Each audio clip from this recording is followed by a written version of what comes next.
Techno is a company celebrating its 40th anniversary this year. It was founded as a specialist in technopolymers and plastic injection molding. And over the last 15 years, it has experimented with various new applications in the electromechanical, electrotechnical, and electronic fields. In the last 5 years or so, technological evolution and the need to provide customers with fast, high-quality service led us to reflect on how to evolve the product development and application side. So we also introduced an internal division called the Innovation Team, dedicated to product innovation in both product design and technology. This led to the decision to invest in the additive world and the creation of a 3D lab dedicated to all product development. Within product development, the 3D lab can support us in the initial phase of idea experimentation and product design, in the preliminary phase of product design validation, so not just CAD modeling, but also in terms of installation, assembly, and setup, and in a final phase where additive is often used to create tools or jigs for assembly or product configuration. So within our development cycle, we can draw various functionalities from the 3D lab that can best adapt to the company's needs. And the Smartbox was born in a hybrid period, in the sense that we used the Smartbox to validate both a product design and the materials. Because it was born about a year ago, more or less, because we had internally launched a redesign of one of our historic boxes called the 209, we needed to remake the lid, increasing the space inside. As with everything, one might think, okay, it's one of the two molds to be remade, let's just remake the mold.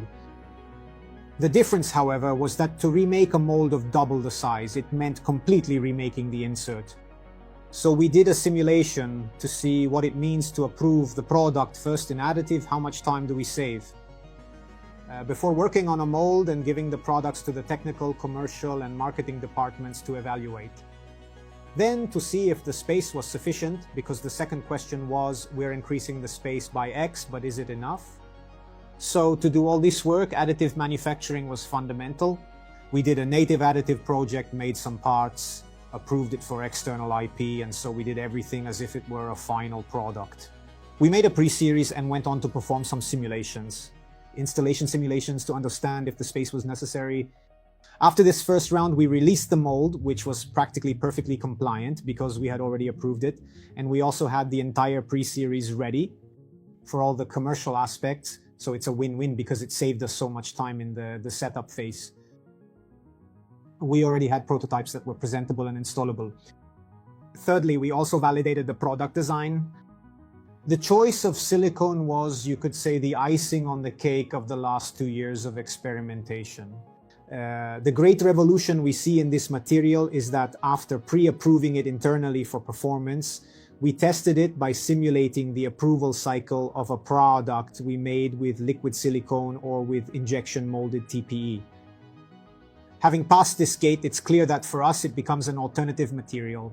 This piece here today has two functions. It can be used to compensate, like a gasket for an airtight element like a box, or a closure for electrical applications, or to guide and accept the cable that enters our connector, and then manage the tightening torque.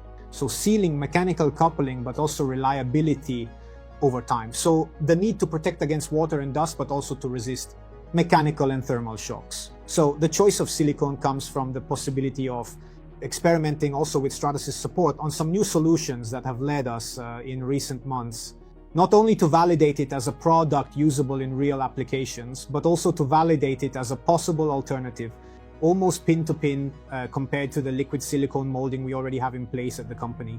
So in short, the need is both technological for Techno, because we can accelerate time to market for prototyping and small pre-series, and also for completing the growth of the company's additive manufacturing know-how, because now, thanks also to silicone, we've compensated for some of those installation problems we had originally.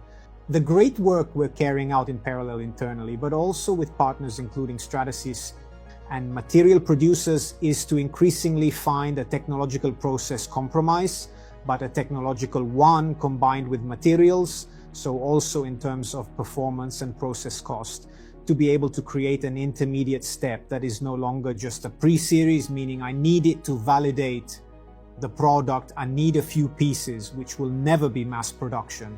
Because injection molding is unbeatable and will be for many more years, but it's an intermediate that can allow us to make a few hundred pieces without having to make what's called a pilot mold, but with the same or very similar characteristics both to the additive theme that's already been pre-approved and by getting closer to the polymer we'll use in the future.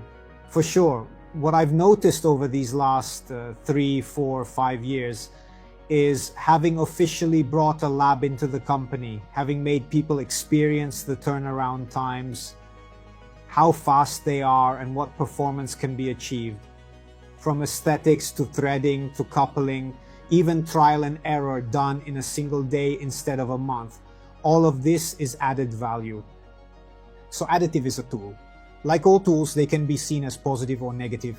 But it's certainly a tool that allows anyone to experience firsthand some of those phases that were previously very complex and slow, like being able to do it in hours.